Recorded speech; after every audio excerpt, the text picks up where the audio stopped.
आज हम स्टार्ट करने जा रहे हैं उपराष्ट्रपति या वाइस प्रेसिडेंट। इससे पहले हमने राष्ट्रपति का टॉपिक कंप्लीट कर लिया है। उसके अप्रोक्स 12 लेक्चर्स में वो कंप्लीट हुआ है। सभी के सभी लेक्चर नालंदा जीएस एकेडमी की प्लेलिस्ट में पड़े हुए हैं और बहुत अच्छी तरीके से हमने चीज़ों को कवर किया है ताकि आप लोगों का कोई भी क्वेश्चन छूटे ना।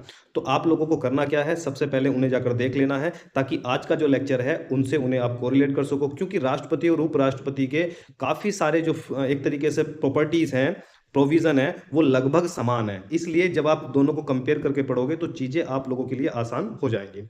ये जो उपराष्ट्रपति है इसे आर्टिकल 63 से 71 तक कवर किया गया है, यानी कि ये जो आर्टिकल है 63 से 71 तक उपराष्ट्रपति के लिए काफी ज्यादा इंपॉर्टेंट आर्टिकल है। ये पार्ट हमारा 1 है। आज हम स्टार्ट करते हैं उपराष्ट्रपति या वाइस प्रेसिडेंट। तो चलते हैं अपने लेक्चर की तरफ। सबसे पहले आर्टिकल 63। आर्टिकल 63 कहता है कि भारत के एक उपराष्ट्रपति होंगे, ठीक है, और उपराष्ट्रपति का जो पद होगा वो देश का दूसरा सर्वोच्च पद होगा राष्ट्रपति के बाद में, ठीक है। अगर मैं आधिकारिक तौर पर बात करूं तो उसका जो पद है वो राष्ट्रपति के बाद आता है। कहीं पर भी आप टोल प्लाजा पर अगर जाते हो तो वहां पर एक ग्रीन कलर का बोर्ड लगा होता है और वहां पर आधिकारिक जो क्रम होता है उसके तौर पर वहां पर नाम लिखे होते हैं, ठीक है। आप जाकर देखोगे तो सबसे पहले राष्ट्रपति का नाम होता है, दूसरा नाम जो है उपराष्ट्रपति का होता है। कभी भी आप कार वगैरह बाइक वगैरह लेकर निकलो तो एक ग्रीन कलर में एक बहुत बड़ा एक बोर्ड लगा होता है, ठीक है। तो उस पर जाकर आप देख सकते हो कि यहाँ पर एक क्रम आप लोगों को मिल जाएगा। भारत में उपराष्ट्रपति का जो पद है, भारत में उपराष्ट्रपति का जो पद है वो कहाँ से लिया गया है, वो अमेरिका की तर्ज पर क्रिएट किया गया है, बनाया गया है, ठीक है। अब बात करते हैं इसके निर्वाचन की। इसका जो निर्वाचन है उसका प्रोसीजर क्या है। राष्ट्रपति की तरह उपराष्ट्रपति का जो निर्वाचन होता है वो भी सीधा जनता के द्वारा नहीं होता है, ठीक है। इसे कैसे चुना जाता है, राष्ट्रपति की तरह परोक्ष रूप से चुना जाता है या फिर अप्रत्यक्ष रूप से इसे भी चुना जाता है। तो जो भी प्रोविजन राष्ट्रपति के होंगे और वही प्रोविजन उपराष्ट्रपति के होंगे, तो आप लोगों को एक को याद कर लेना है, दूसरा अपने आप याद हो जाएगा। और जो प्रोविजन अलग होंगे उन्हें आप लोगों को अलग से याद करना है, क्योंकि उन्हीं में आप लोगों को टाइम वेस्ट करना है। बाकी जो सेम प्रोविजन है उनमें टाइम वेस्ट नहीं करना है, उसका आप लोगों का रिविजन हो जाएगा। मैं साथ के साथ आप लोगों को बताता चलूंगा कि कौन कौन से सेम प्रोविजन है और कौन कौन से प्रोविजन अलग हैं। उन अलग को ही मार्क कर लेना है और उन्हें ही आप लोगों को याद करना है। निर्वाचन इसका भी समान तरीके से होता है और राष्ट्रपति का भी समान तरीके से होता है, यानी कि दोनों का जो निर्वाचन है वो एक प्रकार से ही होता है, इसलिए उसे अलग से याद करने की जरूरत नहीं है। राष्ट्रपति का कर लो तो उपराष्ट्रपति का हो जाएगा और उपराष्ट्रपति का कर लो तो राष्ट्रपति का याद हो जाएगा। उसके निर्वाचन मंडल में शामिल होने वाले सदस्य, यहां पर चीजें थोड़ी सी अलग आएंगी। कैसे अलग आएंगी, जो उपराष्ट्रपति का निर्वाचन मंडल होगा उसमें लोकसभा के मनोनीत व निर्वाचित सदस्य शामिल होते हैं। जब मैं राष्ट्रपति की बात करता हूं तो राष्ट्रपति के निर्वाचन मंडल में लोकसभा के केवल निर्वाचित सदस्य ने ही भाग लिया था, ठीक है। जब मैं राज्यसभा की बात करता हूं तो राज्यसभा के मनोनीत व निर्वाचित सदस्य इसके चुनाव में भाग लेंगे, निर्वाचन मंडल में भाग लेंगे। लेकिन राष्ट्रपति के ओनली निर्वाचित सदस्य ने ही भाग लिया था, क्योंकि आप जानते हो कि लोकसभा में 2 एंग्लो इंडियन को मनोनीत किया जाता था। अब ये प्रोविजन खत्म कर दिया गया है और जो राज्यसभा है उसमें 12 सदस्यों को राष्ट्रपति मनोनीत करता था, ठीक है। तो जो उपराष्ट्रपति है, उपराष्ट्रपति के निर्वाचन मंडल में मनोनीत और निर्वाचित दोनों प्रकार के जो एमपी होंगे वो पार्टिसिपेट करेंगे, ठीक है। और राज्यसभा में भी ऐसा ही होगा, लेकिन राष्ट्रपति में ऐसा नहीं था। ये प्रोविजन थोड़ा सा अलग है, इसलिए इसे याद रखना है। अब हम बात करते हैं उपराष्ट्रपति के निर्वाचन मंडल में राज्य विधानसभाओं के सदस्य में शामिल नहीं होंगे, बस ये थोड़ा सा अलग है उससे। कैसे अलग है, जब हम राज्य विधायिकाओं के जो विधानसभा के सदस्य थे, यानी कि एमएलए, जिन्हें हम विधायक बोलते हैं, एमएलए, उन्होंने राष्ट्रपति के निर्वाचन मंडल में पार्टिसिपेट किया था, चुनाव में भाग लिया था। लेकिन उपराष्ट्रपति के निर्वाचन मंडल में ये लोग भाग नहीं लेंगे। इसके पीछे की एक कहानी है जिसके बारे में डॉक्टर भीमराव अंबेडकर क्या कहते हैं। वो कहते हैं कि राष्ट्रपति जो होता है वो राष्ट्र का प्रमुख होता है, ठीक है। उसमें केंद्र और राज्य दोनों के प्रशासन की शक्ति निहित होती है। इसलिए आवश्यक है कि उसके निर्वाचन मंडल में संसद के सदस्यों के साथ साथ राज्य विधायिका के सदस्य भी भाग लें, क्योंकि वो राष्ट्र का प्रमुख है, उसे राज्य भी देखने होते हैं और वो जो केंद्र है उसे उसका भी प्रतिनिधित्व करना होता है। तो जब उसे सभी के ऊपर रूल करना है या आपके सभी का प्रतिनिधित्व करना है, तो क्यों ना राज्य भी उसमें उसके निर्वाचन मंडल में भाग लें, और केंद्र तो लेगा ही लेगा। इसलिए उसके निर्वाचन मंडल में एमपी के साथ साथ में एमएलए को भी पार्टिसिपेशन में रखा गया था। लेकिन उपराष्ट्रपति के कार्य सामान्य होंगे, ठीक है। जितना अहम राष्ट्रपति है उतना अहम पद उपराष्ट्रपति का नहीं है, ये उतना इंपॉर्टेंट नहीं है। जब आप चीजों को आगे पढ़ोगे तो आप लोगों को पता लगेगा कि राष्ट्रपति उपराष्ट्रपति का जो पद है वो सिर्फ मजाक के अलावा कुछ भी नहीं है। ये एक राजनीतिक अस्थिरता से बचने के लिए, एक कंटिन्यूटी बनाने के लिए ही इस पद का सृजन किया गया है। बाकी मजाक से अलग ये पद है ही नहीं है कुछ भी। ये इतना ज्यादा इंपॉर्टेंट पद नहीं होता है। इसका मुख्य कार्य राज्यसभा की अध्यक्षता करना होता है। इसका मुख्य कार्य किस लिए बनाया गया कि चलो भाई ठीक है, राष्ट्रपति और एक तरीके से जो राजनीतिक स्थिरता है वो बनी रहे। दूसरा, वो जो राज्यसभा है उसके अध्यक्ष हम किसे बनाएंगे, वहीं से कोई बनाना पड़ेगा, इसलिए एक काम करते हैं कि दोनों पद दे देते हैं, राज्यसभा का सभापति भी इसे बना देते हैं, ठीक है, अध्यक्ष भी यही हो जाएगा। और दूसरा एक उपराष्ट्रपति का जो पद है, अगर राष्ट्रपति अब्सेंट होता है या फिर राष्ट्रपति का निधन हो जाता है, किसी भी स्थिति में हम इसे एक्टिंग प्रेसिडेंट बनाकर पेश कर सकते हैं, ताकि उस समय पर एक वैक्यूम क्रिएट ना हो। समझ में आ गई बात?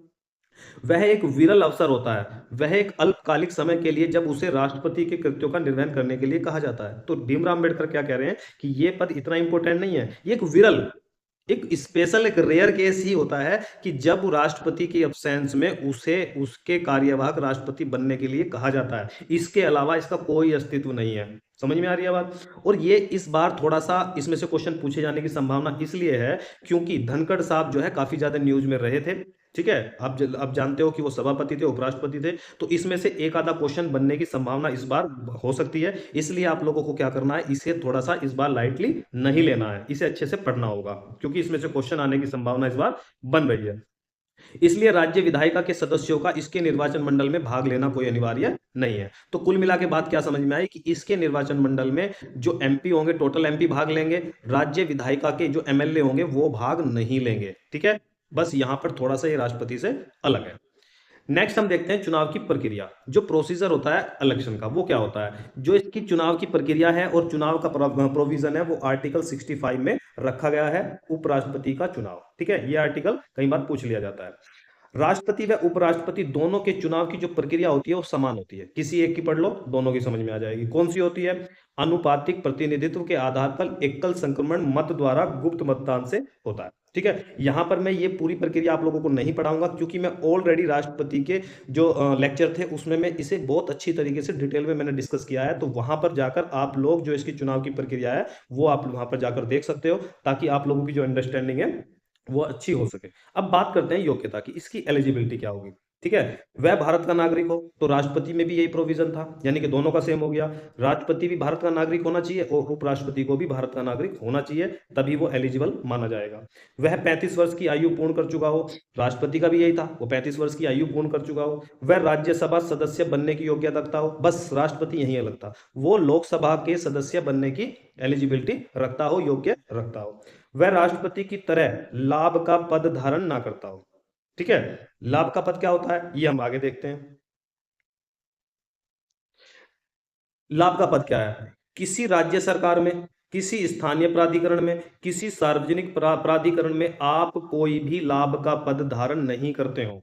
अगर कोई भी लाभ का पद आप धारण करते हो तो उपराष्ट्रपति या फिर राष्ट्रपति के निर्वाचन में भाग लेने या उसके नामांकन भरने के काबिल आप लोग नहीं होंगे, योग्य नहीं होंगे, आप उसका चुनाव नहीं लड़ सकते हो, ठीक है। समझ में आ रहा है इनका गेम? यानी कि जब एक आम आदमी की बात आती है, गवर्नमेंट ऑफिशियल्स की बात आती है, तो इन्होंने उसे क्या कह दिया कि ये लाभ का पद है, ठीक है, आप लोगों को कोई मौका नहीं है, ठीक है। जब इनके चुनाव लड़ने की बात आती है तो इन्हें लाभ का पद देखो क्या क्या नहीं दिखाई दे रहा है। अब समझना, लाभ के पद पर नहीं माने जाएंगे वर्तमान राष्ट्रपति, उपराष्ट्रपति, ये लाभ का पद नहीं है, ये पैसे नहीं लेते हैं, ये सैलरी भी नहीं लेते हैं, ये लाभ के पद है ही नहीं है। यानी कि जब अपना नंबर आ रहा है तो सारा रास्ता साफ कर लो पद पे बैठने का, ठीक है। और जब दूसरों का नंबर आ रहा है तो वो उसे क्या बता दिया गया, वो लाभ के पद है। किसी राज्य का राज्यपाल लाभ का पद नहीं होगा, वो तो फ्री में भाई समाज सेवा कर रहा है, तो लाभ का पद कैसे होगा, वो पैसे ले ही नहीं रहा है, ठीक है। संघ व राज्य के जो मंत्री होंगे, मंत्री, मिनिस्टर, वो भी लाभ के पद नहीं है, जो पूरा का पूरा मंत्रालय संभालते हैं और कितने बड़े बड़े जो स्कैम है, घोटाले हैं, वो मंत्रियों के द्वारा किए जाते हैं, उनके मंत्रालयों के द्वारा किए जाते हैं, बड़े बड़े काम होते हैं भाई। लेकिन वो क्या है, वो लाभ के पद नहीं है। लाभ का पद वो क्या है, गवर्नमेंट ऑफिसर है, वो लाभ का पद है। किसी भी राज्य सरकार के अंदर आप काम कर रहे हो, लाभ का पद है। स्थानीय प्राधिकरण यानी कि ट्रिब्यूनल में काम कर रहे हो, वो भी लाभ का पद है। किसी सार्वजनिक ट्रिब्यूनल में काम कर रहे हो, वो भी लाभ का पद है। सब लाभ का पद है, लेकिन इनके पद लाभ के पद नहीं है। इनकी चीजों को समझना आप। इसलिए इन पदों पर बैठा व्यक्ति उपराष्ट्रपति पद के लिए क्या होगा, योग्य होगा, वो चुनाव लड़ सकता है। अब बात करते हैं जब ये बंदा नामांकन भरने के लिए जाएगा, नामांकन करने के लिए जाएगा। अब ऐसा नहीं है कि कोई भी व्यक्ति जाकर मुंह उठाया और नामांकन जाकर भर दिया और राष्ट्रपति पद का क्या हो गया, दावेदार हो गया, ऐसा नहीं है। कुछ फॉर्मेलिटीज नामांकन के दौरान भी जो फुलफिल करनी होती है, ठीक है। आप लोग अगर उपराष्ट्रपति पद का चुनाव लड़ना चाहते हो तो आप लोगों को क्या क्या चाहिए फॉर्मेलिटी के तौर पर? सबसे पहले प्रस्तावक चाहिए, अनुमोदक चाहिए और जमानत राशि चाहिए। तीन चीजें आप लोगों के पास में होनी चाहिए। एलिजिबिलिटी मैं आप लोगों को बता चुका हूं, क्योंकि आप अगर चुनाव लड़ना चाहते हो तो भारत के नागरिक होने चाहिए, 35 वर्ष की आयु आप पूरी कर चुके हो, ठीक है। आपके पास में 25 प्रस्तावक होने चाहिए और 25 ही आप लोगों के पास में अनुमोदक होने चाहिए और 15,000 रुपए आप लोगों के पास में होने चाहिए, ठीक है। इन चीजों को समझ लो। प्रस्तावक, प्रस्तावक होता है जो आपके नाम को आगे बढ़ाता है, ठीक है। प्रस्ताव रखता है कि भाई ये व्यक्ति है, इसे मैं जानता हूं, यानी कि एमपी, 25 एमपी आप लोगों का नाम के लिए क्या करें, प्रस्ताव रखें कि इस व्यक्ति को हम भली भांति जानते हैं, हम इसका प्रस्ताव आगे बढ़ा रहे हैं, हम हस्ताक्षर कर रहे हैं, इसका नामांकन भरने दो, ठीक है। हम इसके प्रस्तावक बनते हैं। दूसरा अनुमोदक, जो उसे अनुमोदित करेंगे, एक तरीके से परमिशन ग्रांटेड करेंगे कि भाई ठीक है, इस बंदे को जो है आप नामांकन करा सकते हो, हम भी इसके साथ में हैं। तो 50 क्या है, राष्ट्रपति के नामांकन के समय पर 50 प्रस्तावक की जरूरत थी, 50 प्रस्तावक और 50 अनुमोदक। लेकिन उपराष्ट्रपति में 25 प्रस्तावक हो गए और अनुमोदक कितने हो गए, 25 हो गए, आधे हो गए। तो यहां पर चीजें पूछ लेगा कि जितने राष्ट्रपति के अनुमोदक होते हैं उतने ही उपराष्ट्रपति के होते हैं। तो वो क्वेश्चन आप लोगों को थोड़ा सा घुमा के दे देगा, तो याद रखना है कि इसके आधे होते हैं, 25 होते हैं, और राष्ट्रपति के नामांकन के लिए 50 प्रस्तावक होते हैं, 50 ही अनुमोदक होते हैं। जमानत राशि उसकी कितनी थी, 25,000 रुपए थी और इसकी 15,000 रुपए है। जमा कहां करानी पड़ेगी, आरबीआई बैंक में, ठीक है। कहां बनानी पड़ेगी, आरबीआई बैंक में। अगर आप लोगों की जमानत रद्द हो जाती, आप लोगों की जमानत जब्त हो जाएगी कब, जब आप लोगों को टोटल का 1/6 जो परसेंट वोटिंग है वो आप लोगों को नहीं मिलता है, ठीक है। तो आप लोगों की जमानत राशि क्या हो जाएगी, जब्त कर ली जाएगी, आरबीआई उसके क्या खा जाएगा, जलेबी खा जाएगा। शपथ या प्रतिज्ञान, जब बात करते हैं शपथ की या प्रतिज्ञान, मैंने लास्ट लेक्चर में आप लोगों को बताया था, जब मैं राष्ट्रपति की शपथ पढ़ा रहा था, तो उसमें क्या होता है कि जो शपथ होती है, शपथ उस व्यक्ति को दिलाई जाती है जो आस्तिक होता है, ठीक है। आस्तिक व्यक्ति जो भगवान में भरोसा करता है उसे शपथ दिलाई जाती है, और जो नास्तिक व्यक्ति होता है उसको प्रतिज्ञान लेता है, और आर्टिकल 69 में इसे रखा गया है, ठीक है। बात करते हैं राष्ट्रपति कैसी शपथ लेता है। उपराष्ट्रपति, राष्ट्रपति पद ग्रहण करने से पहले शपथ, ये उपराष्ट्रपति कर लेना इसे, उपराष्ट्रपति, ठीक है। उपराष्ट्रपति पद ग्रहण करने से पहले शपथ या प्रतिज्ञान लेगा और उस पर क्या करेगा, हस्ताक्षर भी करेगा। उपराष्ट्रपति को राष्ट्रपति या उसके द्वारा नियुक्त किसी भी व्यक्ति द्वारा शपथ दिलाई जाती है, या तो इसे राष्ट्रपति शपथ दिलाएगा, और इमरजेंसी में बाई चांस अगर राष्ट्रपति मौजूद नहीं है तो राष्ट्रपति क्या करेगा, किसी भी व्यक्ति को नियुक्त कर देगा और वो इसे राष्ट्रपति पद की जो शपथ है वो दिला देगा। अब इसकी शपथ क्या होती है, कई बार ये भी पूछ लिया जाता है, तो शपथ देखते हैं। मैं भारत के संविधान के प्रति सच्ची श्रद्धा और निष्ठा रखूंगा, मैं अपने पद और कर्तव्यों का निर्वहन श्रद्धा पूर्वक करूंगा। जिस हिसाब से ये भगवान की कसम खाकर शपथ ले रहे हैं ना, अगर 1% भी शपथ पे चलना पड़ जाए ना, ठीक है, तो तोते उड़ जाए इन लोगों के, क्योंकि कसम खाकर सच्चाई पर चलना बहुत मुश्किल काम होता है, हर कोई नहीं कर सकता है, ठीक है। शपथ लेना एक अलग बात है, लेकिन रियल में सिस्टम में बैठकर ईमानदारी से काम करना दूसरी बात है, बिल्कुल दूसरा पहलू है, 180 के डिग्री के अपोजिट है बिल्कुल, ठीक है। ईमानदारी से काम करना हर किसी के बस की बात नहीं है। उपराष्ट्रपति पद की शर्तें क्या क्या है, पद ग्रहण करते समय वो सांसद, जो संसद है, संसद व राज्य विधायिका के किसी भी सदन का वो सदस्य नहीं होना चाहिए, ना तो वो कोई एमपी हो, ना फिर वो क्या होना चाहिए, ना फिर वो एमएलए होना चाहिए, एमएलए होना चाहिए, किसी भी पद पर वो ना हो। अगर 1% वो किसी पद पर है भी, ठीक है, तो जैसे ही वो नियुक्त होगा, जैसे ही शपथ लेगा, तो उस समय पर वो अपने पद से क्या दे देगा, त्याग पत्र दे देगा। अगर वो त्याग पत्र नहीं देगा तो उसका जो एक तरीके से पद है वो खाली अपने आप ही मान लिया जाएगा। एक पद, क्योंकि एक ही पद वो धारण कर सकता है, दो नहीं कर सकता है। ये पद चाहिए तो ये पद छोड़ना पड़ेगा, और ये चाहिए तो ये वाला छोड़ना पड़ेगा, दो पद उसे नहीं मिलेंगे, और वह किसी लाभ के पद पर ना हो। बस ये दोनों क्या है, राष्ट्रपति पद की शर्तें हैं। अब बात करते हैं इसके टेन्योर की, ठीक है, पद अवधि की, कितना कार्यकाल होता है। तो इसका जो प्रोविजन किया गया है वो आर्टिकल 67 के तहत किया गया है। कितना, पद ग्रहण करने से 5 वर्ष तक वह अपने पद पर बना रहेगा। अब यहां पर वो गेम खेलता है एग्जामिनर तुम्हारा, ठीक है। वो क्या करेगा, आप जानते हो कि उपराष्ट्रपति राज्यसभा का सभापति होता है, सभापति होता है, और राज्यसभा के जो मेंबर होते हैं उनका जो कार्यकाल होता है वो 6 वर्ष का होता है, ठीक है। तो अब जब ये सभापति है तो वो क्वेश्चन देगा कि राज्यसभा के सभापति का जो कार्यकाल होगा वो कितना होगा, 6 वर्ष होगा। आप जानते हो कि प्रत्येक मेंबर का भी 6 वर्ष है, तो राष्ट्रपति उपसभापति का जो सभापति होगा उसका कार्यकाल भी कितना होगा, 6 वर्ष होगा। वो इस तरीके से क्वेश्चन डिजाइन करके आप लोगों के सामने दे देगा। लेकिन नाम किसका लेगा, वो सभापति का लेगा या राज्यसभा का अध्यक्ष का नाम लेगा, वो वहां पर उपराष्ट्रपति का नाम लेगा ही नहीं। तो आप लोगों को उसने क्या कर दिया, कंफ्यूज कर दिया। आप लोगों को पता है कि राज्यसभा के जो मेंबर होते हैं उनका तो कार्यकाल 6 वर्ष का होता है, तो ये जो अध्यक्ष होगा भाई उसका भी 6 वर्ष का होगा, सभापति होगा उसका भी 6 वर्ष का होगा, क्योंकि उपराष्ट्रपति की तो बात चली नहीं रही है। लेकिन यहां पर आप लोगों को सतर्क हो जाना है। पद ग्रहण करने से पहले पद ग्रहण करने से 5 वर्ष तक वह अपने पद पर रहेगा, क्योंकि वो पहले उपराष्ट्रपति है, उसके बाद में वो सभापति है। इसलिए राज्यसभा में इकलौता मेंबर यही होता है जिसका जो टेन्योर होता है वो 5 वर्ष का कार्यकाल होता है, 6 वर्ष का नहीं होता है। ये याद रखना, बार बार आप लोगों को रिवाइज करा रहा हूं। पद के दौरान भी वो त्यागपत्र राष्ट्रपति को दे सकता है। उसे 5 वर्ष से पहले भी हटाया जा सकता है। ऐसा नहीं है कि 5 वर्ष तक ही उसे झेलो, ऐसा नहीं है। अभी धनखड़ साहब ने क्या कर दिया था, इस्तीफा दे दिया था, बाद में बताया कि प्रेशर में आकर, ठीक है, वो विपक्ष को थोड़ा सा बोलने का समय देने लगे थे, जबकि सत्ता पक्ष को ये मंजूर नहीं था। ये चीजें सामने आई और उन्होंने क्या कर दिया, दबाव में आकर क्या कर दिया, इस्तीफा अपना दे दिया। तो जब त्याग पत्र उन्होंने इस बार दिया है तो कहीं ना कहीं आर्टिकल 67 क्या हो जाएगा, इंपोर्टेंट हो जाता है। इसलिए इसे थोड़ा सा याद कर लेना और इसका टेन्योर वगैरह याद कर लेना और इसे कैसे हटाया जा सकता है त्यागपत्र, इसकी जो चीजें हैं वो इस बार आप लोगों को ध्यान से पढ़ लेनी है। तो उसे 5 वर्ष से पहले भी हटाया जा सकता है। उसे हटाने के लिए महाभियोग की आवश्यकता नहीं होती है, ठीक है, याद रखना। अब इसे हटाया कैसे जाएगा, इसे आप पूर्ण बहुमत, राज्यसभा में पूर्ण बहुमत से हटा सकते हो, जिसे बोलते हैं इफेक्टिव मेजोरिटी। ठीक है, अब इस चीज को समझिए। इसे क्या हटाने के लिए क्या करना पड़ेगा, सबसे पहले आप इसे हटाने जा रहे हैं तो सबसे पहले एक नोटिस तैयार करो और उस नोटिस को 14 दिन पहले उपराष्ट्रपति को थमा दो कि भाई साहब आपके खिलाफ आपको हटाने का जो प्रोसीजर है वो अपनाया जा रहा है, इसलिए 14 दिन पहले आप लोगों को बताया जा रहा है। ठीक है, बाद में मत बोलना कि हमने आप लोगों को बताया नहीं। पहला काम तो ये होगा। दूसरा काम क्या होगा, राज्यसभा में एक पेपर तैयार किया जाएगा, एक रेजुलेशन लाया जाएगा, ठीक है, और राज्यसभा के जो सदस्य होंगे, इसे क्या बोलते हैं, इफेक्टिव मेजोरिटी। इफेक्टिव मेजोरिटी का मतलब क्या होता है, राज्यसभा के कुल सदस्य के आधे से ज्यादा। कैसे, कुल सदस्य मान लो कितने, हमारे 245 सदस्य हैं, ठीक है, और 5 पद खाली पड़े हुए हैं। 5 पद क्या है, खाली पड़े हुए हैं। तो हम क्या करेंगे, टोटल कितने हो गए, 240 हो गए भाई। 245 में से 5 पद तो खाली हो गए, तो टोटल कितने हो गए, 240। इसे 2 से डिवाइड कर दो तो कितने आ जाएंगे, 220 आ जाए, 120 आ जाएंगे, और प्लस कर दो 1। यहां पर क्या हो जाएगा, कुल सदस्य माइनस खाली पद अपॉन डिवाइड बाई 2 और प्लस में 1। तो कितने हो गए, 121। यानी कि टोटल का कुल सदस्यों का आधे से ज्यादा की जो मेजोरिटी होती है उसे क्या बोलते हैं, इफेक्टिव मेजोरिटी बोलते हैं।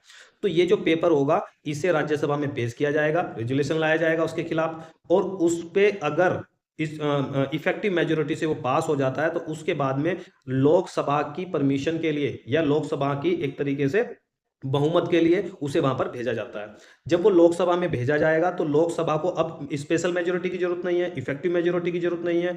1/4, क्या, 1/4 यानी कि साधारण बहुमत से अगर लोकसभा अपनी अनुमति दे देती है, ठीक है, तो अब जो है राष्ट्रपति, उपराष्ट्रपति को उसके पद से हटाया जा सकता है। समझ में आ गई, इफेक्टिव मेजोरिटी क्या होती है, सिंपल मेजोरिटी क्या होती है, दोनों चीजें आप लोगों को रिवाइज कर लेनी है। लोकसभा में साधारण बहुमत काफी होता है, वहां पर ना स्पेशल की जरूरत है ना इफेक्टिव मेजोरिटी की जरूरत है, ठीक है। उपराष्ट्रपति को हटाने की प्रक्रिया मैं बता चुका हूं, 14 दिन पहले नोटिस देना पड़ेगा, वरना बाद में जो है कलेश हो जाएगा। अब बात करते हैं नोट की। नोट क्या है यहाँ पर, संविधान में उपराष्ट्रपति को हटाने का कोई भी आधार नहीं है। वो यहीं आप लोगों को फंसा देगा, क्या बोलेगा कि राष्ट्रपति को हटाने की प्रक्रिया संविधान में रखी गई है या संविधान में इसका प्रोविजन किया गया है। अब सोचोगे कि हाँ यार हो सकता है हटाने की प्रक्रिया उसमें रखी गई होगी, लेकिन ऐसा नहीं है। संविधान में उपराष्ट्रपति को हटाने की कोई भी आधार वहां पर नहीं दिया गया है। नोट 2 देखते हैं, वह 5 वर्ष बाद भी पद पर बना रह सकता है जब तक उसका उत्तराधिकारी चुनकर नहीं आ जाता है, ठीक है। वह पुनः कितनी बार भी निर्वाचित हो सकता है, ऐसा नहीं है राष्ट्रपति की तरह वो भी कितनी बार भी निर्वाचित हो सकता है। जबकि राष्ट्रपति को यहां पे याद रख लेना, आर्टिकल 61 के तहत उसे क्या है, महाभियोग के द्वारा हटाया गया था। यहां पर महाभियोग की जरूरत नहीं है, इफेक्टिव मेजोरिटी लगाओ, सिंपल मेजोरिटी लगाओ और उसे हटाकर अलग फेंक दो।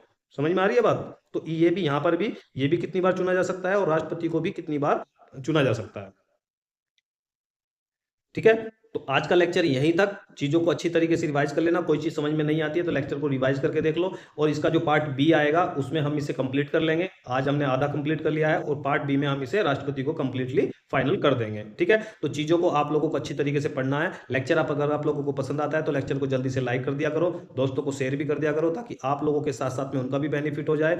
और चैनल पे अगर आप लोग नए होते हो तो चैनल को प्लीज सब्सक्राइब कर लिया करो, ताकि आने वाले जितने भी लेक्चर होंगे उनकी जो नोटिफिकेशन है वो आप लोगों को टाइम टू टाइम मिलती रहे। तो आज के लिए इतना ही, मिलते हैं नेक्स्ट लेक्चर में। जब तक के लिए दीजिए मैं इजाजत। जय हिंद, जय भारत।